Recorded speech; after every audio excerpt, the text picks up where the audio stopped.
Hey brewers, it's Bradley. Welcome back to the channel, Portly Gentleman. In today's video, I'm going to go over in detail one of my favorite gadgets that I have found to clean almost everything in my brewery, excluding kettles and unitanks themselves, because one that they would fit in would break the bank. Research it, mash it, boil it, ferment it, drink it, analyze it, share it. Home brewing is good.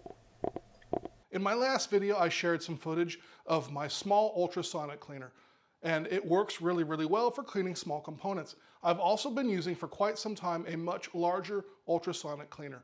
What is an ultrasonic cleaner? Ultrasonic cleaners have been around for a long, long time.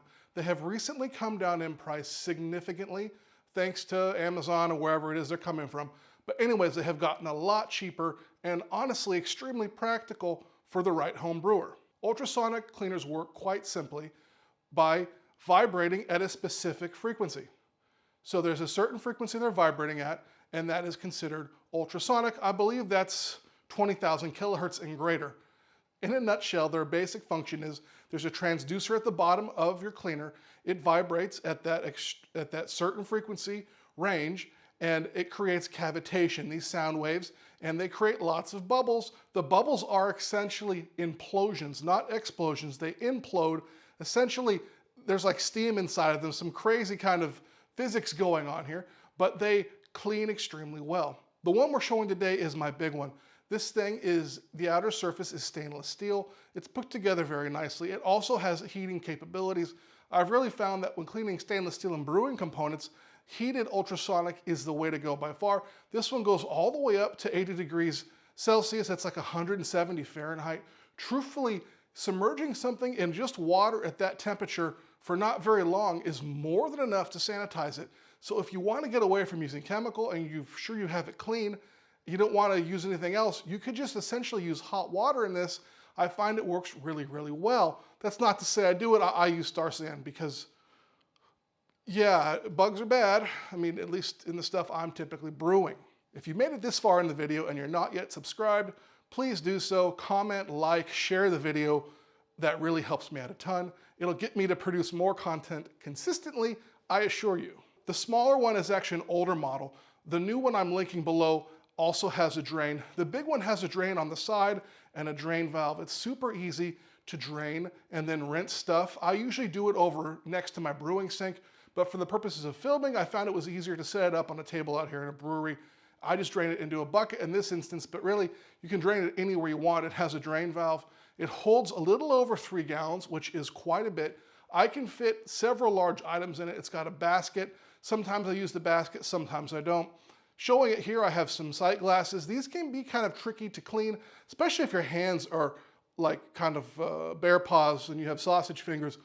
It's just hard to get into these small areas and make sure you have all the gunk out, even after soaking, and then you can mechanically brush it, of course, which is still a good option, but ultrasonic really ensures that it is clean inside and out. These things work really well for cleaning auto parts, obviously carburetor parts specifically, so you know you're cleaning everything quite thoroughly. So the big guy in the front has controls. Basically it has a 30-minute timer, they both do, and it has a temperature control. I do recommend starting with as hot water as possible. The big one does take some time to heat up, but it will make it there. Its maximum runtime out of the box is 30 minutes. I usually find that to be quite adequate, honestly. Sometimes I'll let it go twice, but never much more than that unless I'm cleaning carb stones, which we're gonna get to later in the video, because if you ever have a carb stone that's been destroyed or you can't get clean, I guarantee you with the ultrasonic method, you can recover a virtually destroyed carb stone. For demonstration purposes, I've taken some components that are honestly what I believe to be clean. It is my Brew Tools hop dropper kit. It is a full-size 4-inch hop dropper with a massive 4-inch stainless steel butterfly. Everything fits in this large 3-gallon unit. This is really the way to go. It takes all of these components, no problem, and extras, put it in there, heat it up, and clean it. Honestly, I had considered getting a dishwasher when I redid the brewery. I thought I could get a nice Miele dishwasher in here. I decided ultimately it would take up too much room, and honestly, for everything this will fit, it's better value for money, and I feel like it gets components cleaner. So you can see here as it's vibrating, there's all these little implosions happening all over the surface of whatever's inside. Mine currently has a mixture of 5-star brewery wash. That's PBW in there, and it's doing an awesome job. You can see it scouring the surface. In my previous video, the last video released, you can see parts that I had got in for testing, and without cleaning them, I threw them straight in. You can really see the oil and gunk coming off, and it just doesn't take long to get them coming out squeaky clean.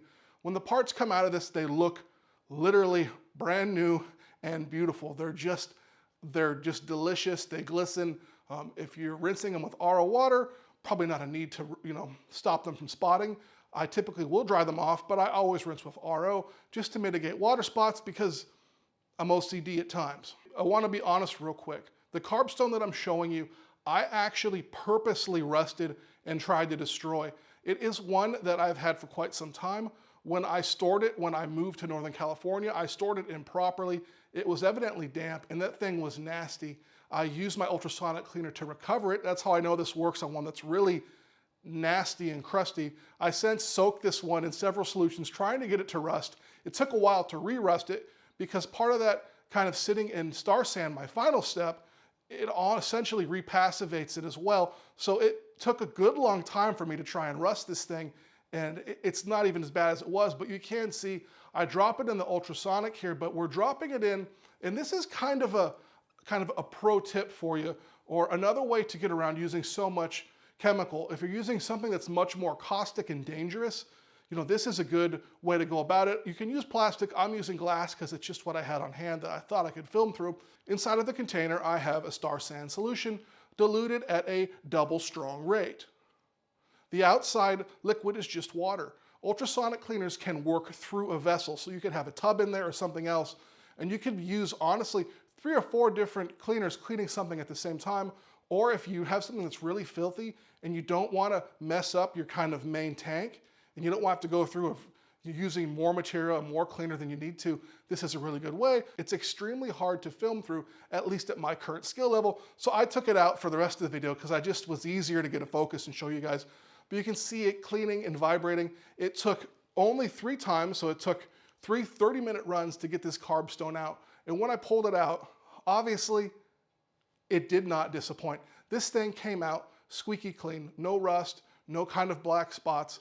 You can see in the up close here, it has had some damage. In the future, and if you're doing this more often, I really think some sort of a fixture to hold the carbstone so it's nothing else is rubbing on it in there, or you just be more careful with them in general, would probably be advisable. I'm a spoiled YouTuber and I don't care that much, but if you're someone that does, again, some sort of a fixture or suspend it, or honestly in sort of a container, a plastic container that's softer than it, would probably be the best as far as another harder material or a like material rubbing it and damaging the stone. But this carbstone now is ready to go. It works perfectly. It has also essentially been repassivated, so it's going to be even more corrosion resistant. Again, links to everything is going to be down below if you want to pick one of these up. I've actually been through a couple of them. These are ones that I have honestly tried and tested for about, the small one, I had this, for over 1.5 years now, 2 years almost. The big one I've had only about 6 months, and I can tell you that it's worked flawlessly. And this is one you can buy with confidence. You have to worry about it failing or something else happening. The larger one, if you're going to get one, I think its large capacity is just worth it. It does take up more space. You can also clean lots of things in here, like sunglasses, although I don't recommend heating it too hot. You can ruin a pair of sunglasses doing that. Trust me, I've done this. So keep that in mind. But for stainless steel, any kind of silicone, this is the way to go in my opinion.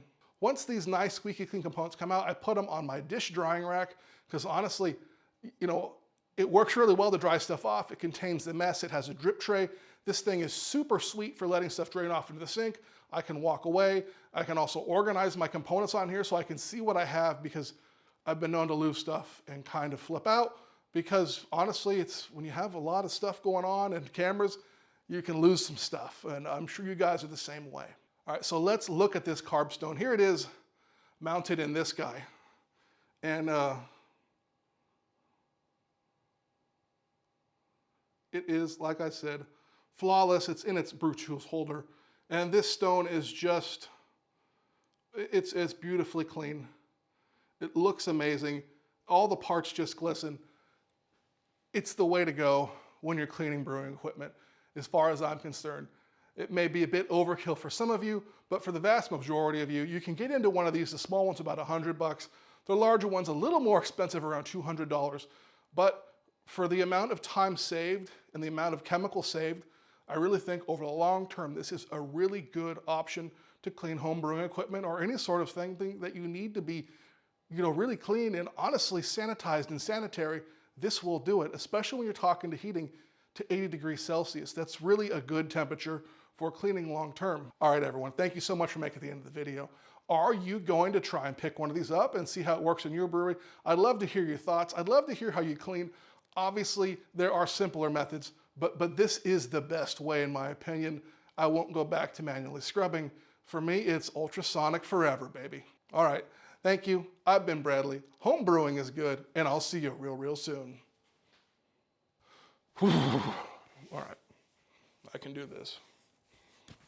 I've done it before. I can do it again. Let's get ready. Oh yeah, that's not a good stretch. Oh, I hurt right now, guys. It's hard. Maybe a beer would help. I'm good. All right, look good, feel good, look good, feel good, look good, feel good, look good, feel good. Look good, feel good, look good, feel good. All right, let's just start the video. Do it, get it out. I really appreciate everyone. Yeah. If you could see me now, son of a bitch.